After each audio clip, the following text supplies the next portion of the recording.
So this evening's discussion to stop myself from falling asleep is concerning Warframe, and I think I've talked a few times in the past on Warframe. Let's go see what I can go back now. I've got 3 Leaf Shokos. I should have enough.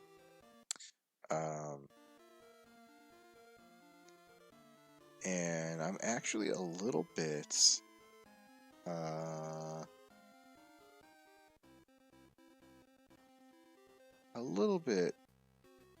spirited about Warframe again. It's nothing. It's not the new content, but it's like it's going back to a few things of like I think there's enough content that we could have a really nice game.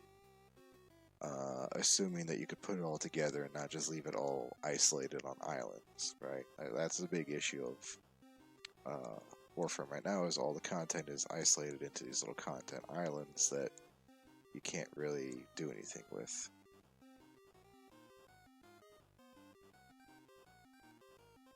Oh, I need a Farrak, fuck. Damn, that thing's expensive.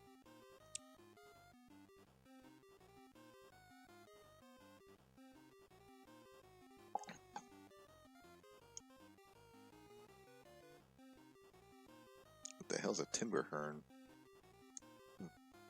Okay. No new friend yet. I don't think Ravage is going to stay on our team particularly long, because it's just not doing very good.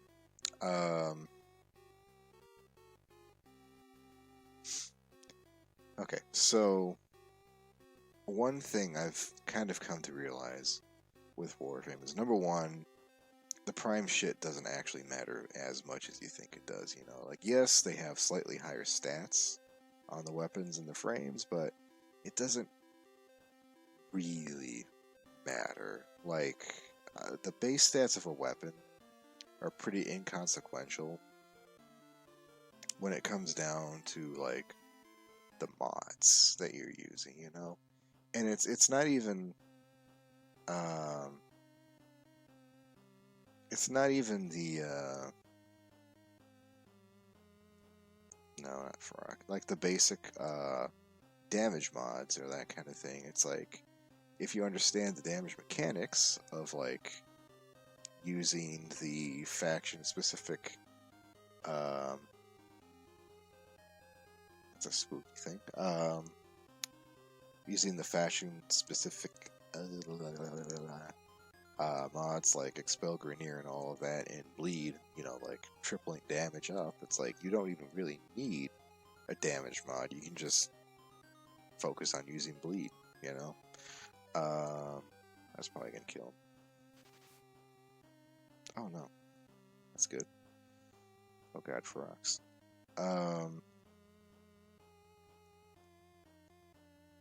So that was my first kind of revelation, is that it's like the things that I used to think were important aren't actually that important, you know? And then another thing I've realized is that, what was the thing? Hold on. Getting to blank again.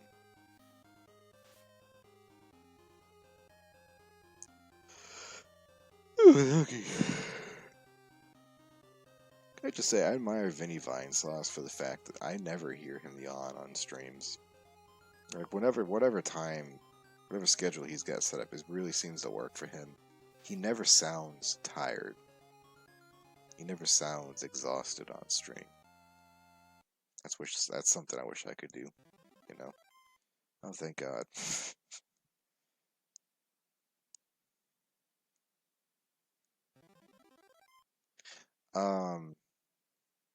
Should be getting a new skill here. No.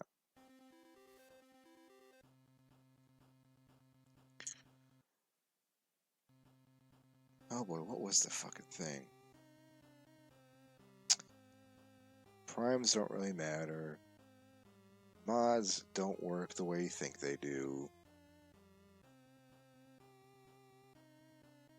Oh, and then the whole issue of like, what is a viable build for a frame, it's like a lot of people got very bored of Warframe and they stopped playing.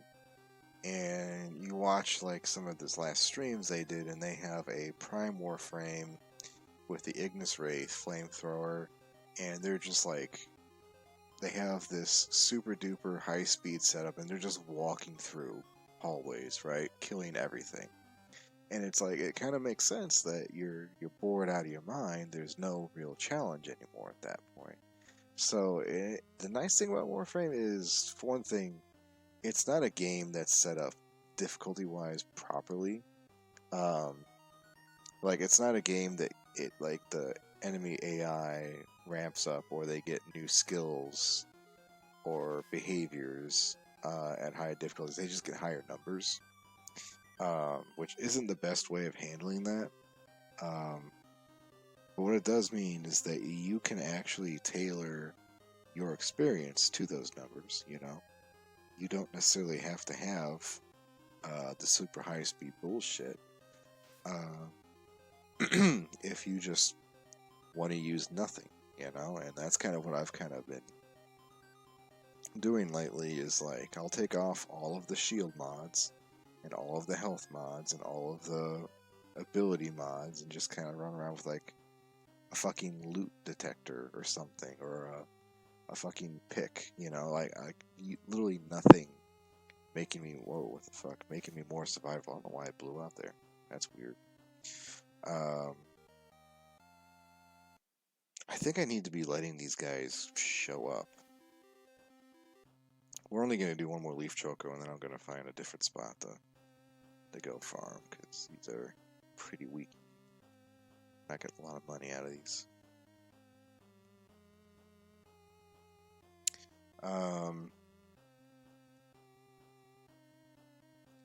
So my idea is this refit, where it basically kind of a similar idea to what I want to do with like Pokemon Red, is like remove stats as a concept.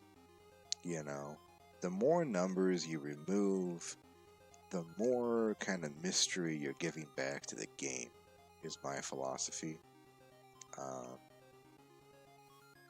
I really should be not killing these things immediately.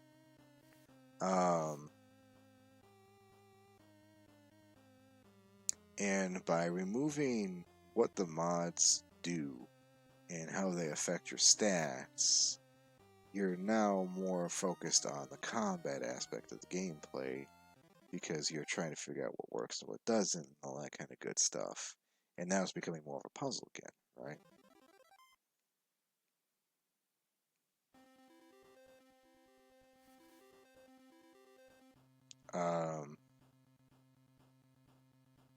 I don't really know what I would have in lieu of that, because there'd have to be something in place, you know.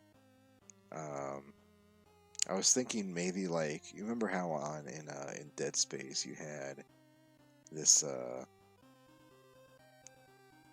you had the player's HUD was basically on the character's back, and you had like a little health meter and a few different like counters, and you didn't really have anything on your screen. You just had whatever your character could see, which was an ingenious idea, you know. And I really like that, and that's something that you can easily get away with in Warframe, because there's lots of little bells and whistles and lights on the frames themselves.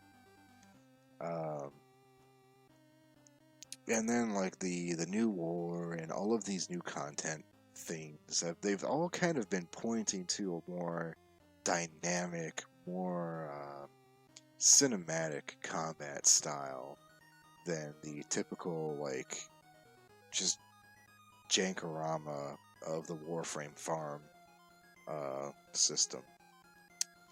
And I would really love to see that. I would love to have enemies able to like counter your melee and knock you down and put you in a vulnerable state and that kind of thing, you know, like really give them like opportunities where you're not just like parkour, fucking flying through the air, murdering everything. You're like actually getting stopped and thrown around. You know, like you get into the higher level play stuff, and really it's never the actual enemies that are the threat. It's the things that can like knock you over. You know, like with a harpoon gun or something, and then you're in danger. You know, that kind of stuff. I would make sure, like, I'd probably revise the weapons system so that there is no direct upgrades, but there's side grades, like a lot like how TF2 functions, where you'd be trading off things. How much did I get for that? God, this Choco does not want to show up. So, like, if you have, like, say, the Skana, and then, like, trying to remember variants. The Prisma Skana? You know, like, they would function different ways, so that if you still wanted to use your Skana, you wouldn't be technically losing anything. On paper anyway. And again, I say that because it's not really like you're losing anything to begin with. You can keep your Skana for the whole fucking game if you wanted to. You know, you just have to mod it properly.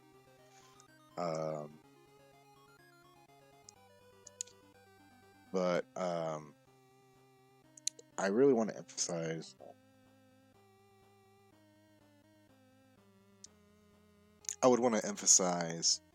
that the Warframe you start with, the equipment you start with, the things that you enjoy using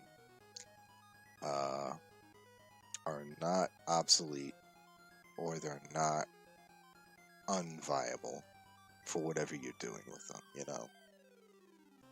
And that is kind of harder in Warframe because you have enemies with, like, different type resistances, and they do different kinds of damage, and they have different behaviors based on their faction, so it is harder to have more of a generalist build,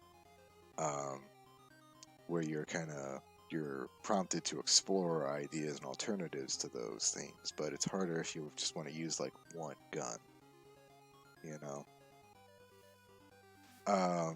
And I think one of the big failings of Warframe, and it's a super easy fix, it's ammo. One of the things that could really affect, like, faction-specific weaponry, like the Grineer Gricata or the Corpus Flux Rifle, is if you kill an enemy or if you open a locker, you get ammo. And most of the time, like, if you don't have carrier or anything, like any mods that affect the ammunition you get, sometimes you get the stuff you need, sometimes you don't.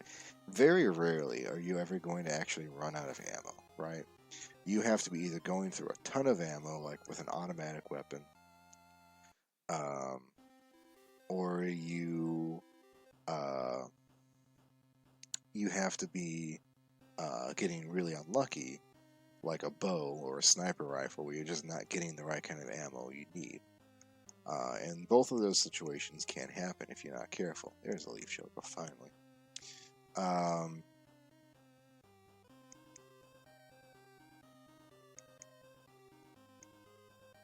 But the big thing is, like, just disable the drops of ammunition, and suddenly, now you've got a resource that needs to be managed, you know? It's no longer you can run through the entire fucking level with the Ignis Wraith because you've only got, like, 300 or whatever fuel unit things.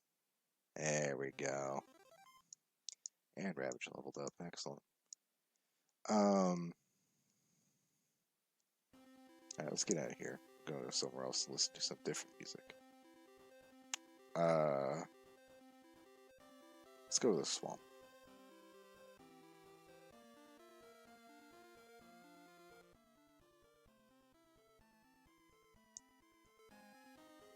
That was weird.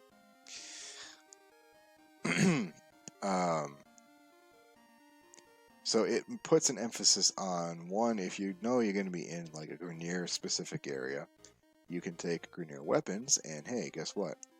The ammunition that they're dropping, you can use in your gun, you know? Like if they've got Hins or Grakadas or fucking what, Grax? Is that the pistol? You can use those, right? But if you take like Tenno-centric weapons, Tenno-specific weapons like throwing knives, you know, they're not going to have fucking throwing knives hanging around for you, you know. Like you could do probably something like Metal Gear, like the Phantom Pain would do, is you don't have to use the enemy's weapons, but they're not going to have ammo for the ones you do bring. So you need to have an ammo drop supplied to you, you know, that kind of thing. And like if you're going to use the little mini crossbow gun, or the throwing knives, or the bolto, you know, that uses some kind of exotic weaponry.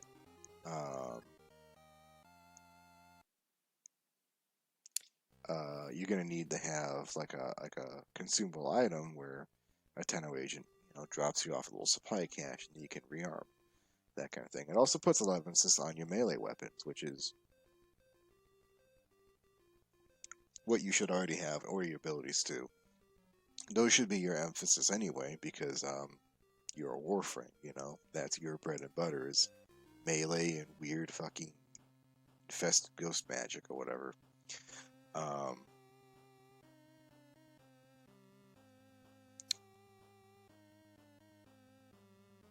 Why is this muted now? Oh, I turned him down, I guess. Let's find out. So I think that would really help change up the dynamic more so than anything else. Just forcing you to not only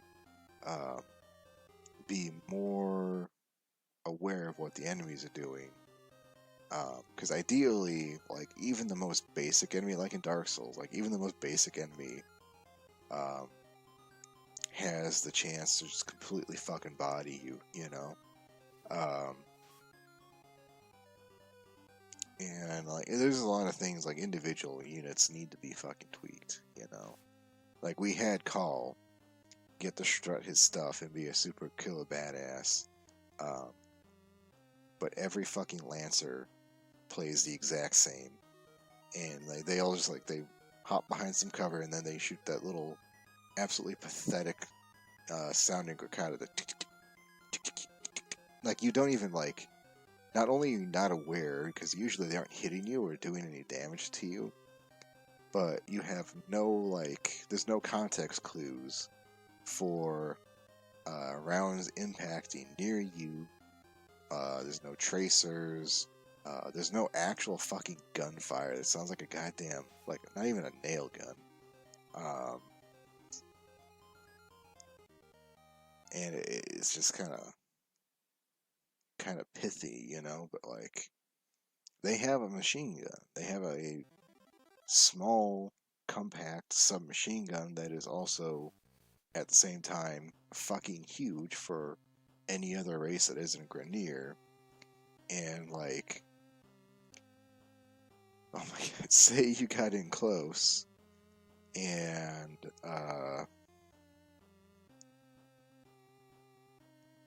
you weren't paying attention and they get a drop on you, like, sock you, knock you to the ground, and then just empty the rest of the clip into your face, like that one unique mod for the Grakata can do.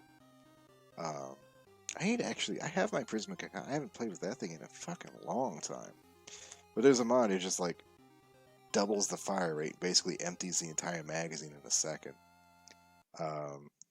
which is fun. You know, it's more like an eye divine cybermancy kind of weapon there, but you know, like something like that. You know, give each enemy some sort of little hidden threat thing. You know, Like Butchers, I think, had one for a long time. Like they can just randomly deal a huge crit damage to you or something with their cleaver, which is an interesting idea. I like that idea. Was that, and then the stealth desperately needs a fucking rework. Stealth actually needs to be present, I guess, and I'm not talking like cloaked or in the fucking void dimension. Like I'm talking actual fucking stealth. Like you can tell from the enemy's position where they're looking, where their attention is, what they're listening for, how like what level of alert they're on, how you can distract them, what their protocol is for when they do think there's someone there, that kind of thing. Like Phantom Pain, really good game for that, Not only do they show, fuck, I might kill this thing. Not only do they show how the enemies react, but also how they react if it's a false alarm. You can make the command post become suspicious that these guys are either fucking around with them or like they're drunk on the job or something. Silly shit. Or you can sabotage their equipment and make it harder for them to communicate, or like all those really fun things that Warframe just doesn't fucking explore because what the fuck is he going on? Because the enemy basically is always cheating and knows your position on the map regardless of what you're doing or where you are. And really the only flag that's not being activated is their aggression flag. Like the enemy is just going to show up at your location at all times because that's how they spawn. And it's kind of just a janky piece of shit in that regard. And I wish they would fucking, not be the case, And then, of course, like the infested really need a fucking rework because they are either piss easy or just all over you. The sentience, I don't know, they need something. And then there's these new guys, I don't know what the fuck their deal is. They're kind of cool, but they're also just kind of big fucking legs and shit. It's like, I don't really know what I'm supposed to do with this.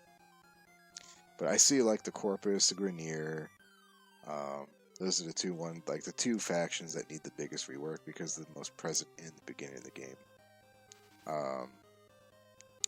And then there needs to be like some sort of like either 3 or 4 more factions. Like there needs to be a generic, I wouldn't call it human, but like settler, like civilians. There needs to be a civilian faction that's not like either Grenier or Corpus. Like there used to be settlers, I guess, but now they're not anymore. But they need to come back.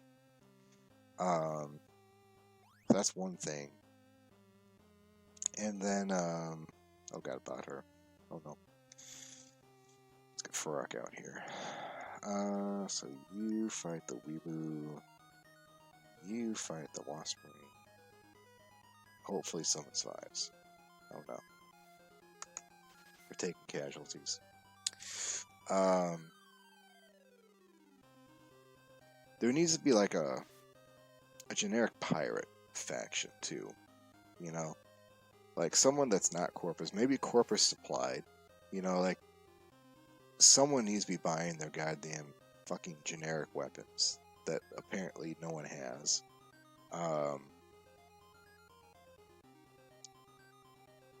And that would also kind of like excuse the case of like, it's like there is fucking only the Warframes are using like Lexes and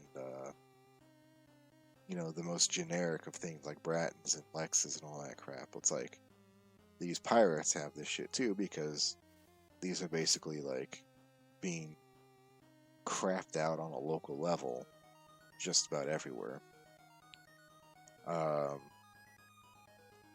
So those are the few things that I think would change overall, but then also have like this overarching narrative shift. And the way I see it, like how the alert system was kind of left redundant when the Nightwave system came out and they removed it. I feel like missions are kind of redundant at this point too. So what I see is we've got railjacks, we've got drop ships, and we've got open worlds and like Nexus hubs, like safe houses. There should be no reason that you don't start, instead of being in the orbiter all the time, you should be on a planet in a hub world. And then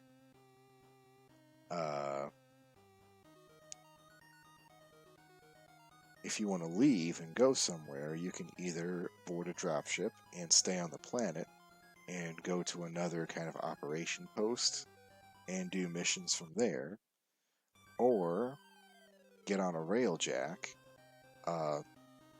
exit the planet's orbit, and then you're doing like a space mission or three. Like you're either jumping through the void, which has its own fun, or you are battling space forces on the outskirts of planets until you can land, And then once you get to the new planet, then you have to either you have to try and land, or your ship crashes. I think we finally have enough for a new guy. Yeah, we do.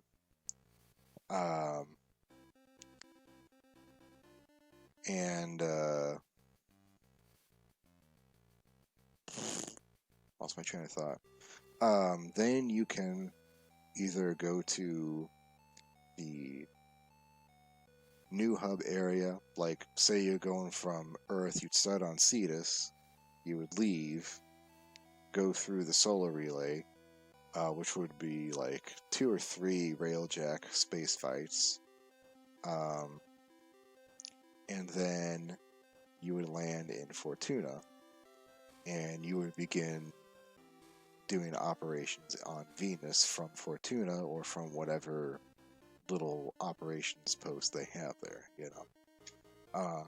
So essentially, you would never be basically that solar system map that you see would largely be redundant, and you wouldn't actually see it unless you're on like a fucking relay, using their navigation terminal, which is something that is like, if you don't go and look for that, you would completely forget it exists. And in that regard, there would be no missions, because you would basically be going from one mission to another mission to another mission immediately. And there'd also be no, opportunities to change your equipment, What you leave the hub with, you're basically stuck with, unless there's, I guess an option on the railjack.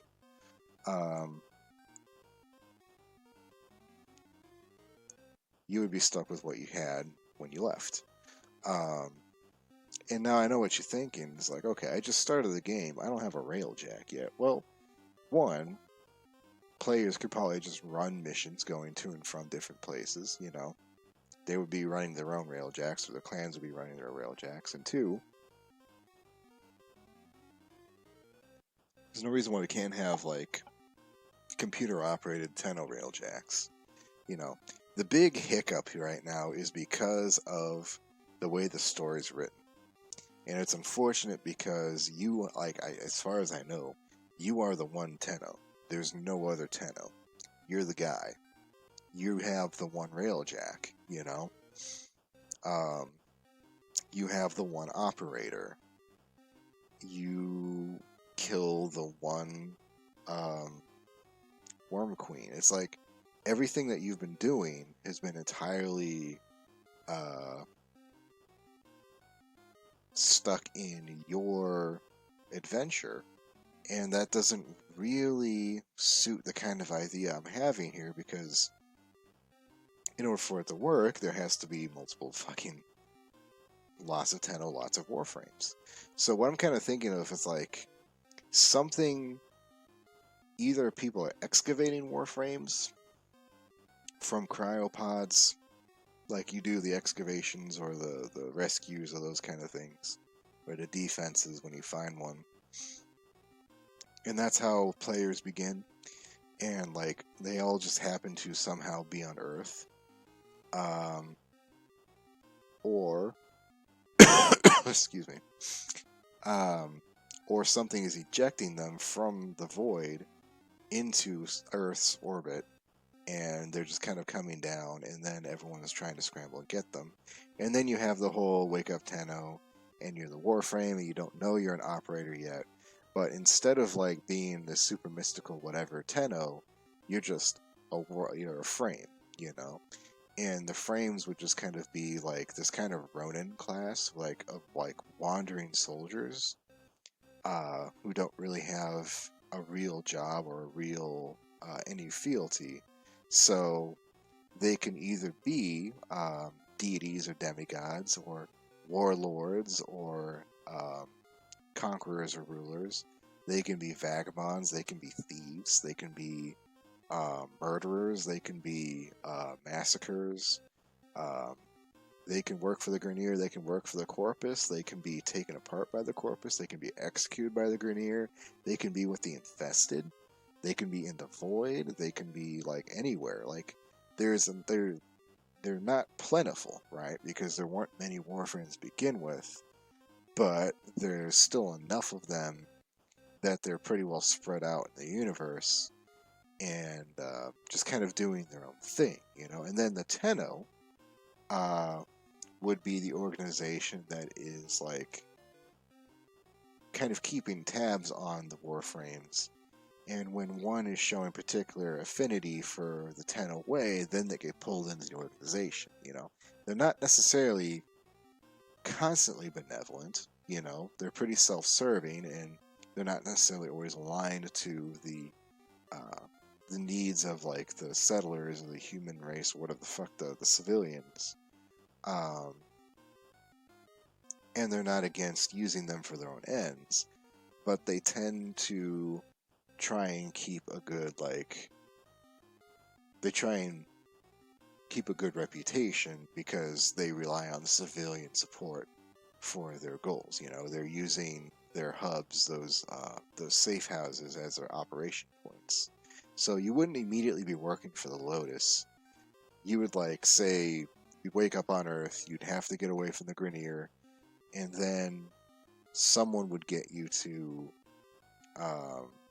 Cetus, and you'd start working for fucking what's this shit? You know, doing a few things for him, and then you'd have to start trying to do like, just I don't know, explore, I guess. You know, like the option to leave Earth would be there, and then you would board Baby's first railjack and kind of go through the space missions and how they work. And like they would basically be like, we win regardless of what happens. Like it's kind of on rails. It's a guaranteed success, but there'd still be things happening that you'd have to help out with the ship with, you know. Like you wouldn't be expected to pilot the ship. You would be one of the crewmen, firing the guns off the side, and you kind of get to like tinker with each of the places or each of the positions. Then you kind of get a taste of what the Void's doing and how spooky scary it is. And then you kind of like see how another planet's operating and what their interpretations, what the Solaris United think of the Tenno. You know, like maybe Kanzu has different ideas because he's aligned more heavily to the Tenno and the Quills and all of that. So he's pretty chill, but like maybe what's her face is like not only super suspicious, like she doesn't want fucking Tenno or Warframes in Fortuna because, you know, fucking what's his face can show up. And it's like, oh, you're harboring criminals. Haha, I'm gonna shut this place down and jar everybody. You know, like anyway, that's my idea. And like the whole sequence of leaving Cetus to getting to Fortuna, that would be one big experience, you know.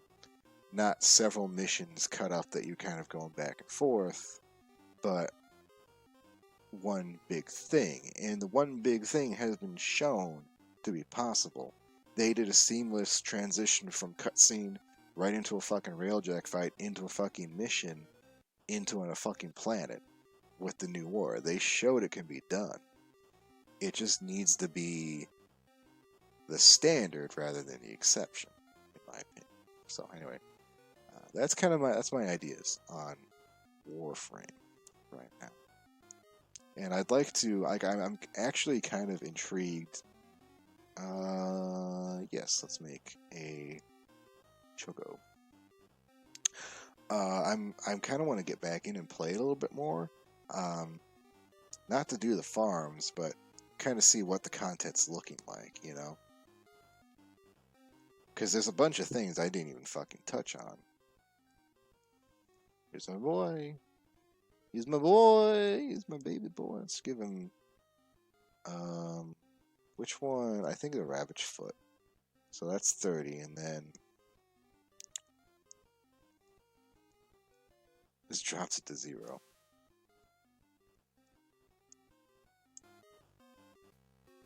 Alright, let's go save, and then we can go fuck around in the geyser for a little bit. But the whole idea is like, Warframe has a great story. Warframe has a great setting. They've been doing a lot of really cool things with it. It's one of the few, like, how many fucking MMOs out there you can run a crewed spaceship? And that's not even the main focus, right? Like, there's so many things that you can do in Warframe, but so many things are reliant on you doing the farming, and the farming should not be the main focus of the game, you know? That's why I was pretty pissed off that the wall shit in the fucking lab and all of the Entrati shit was just another fucking open world with another fucking currency and loyalty system. You know, it's like, it's the exact same shit we just got for the last 3 different updates. Only it fucking blows, you know? Like, that's not what I want to do. Alright, let's go in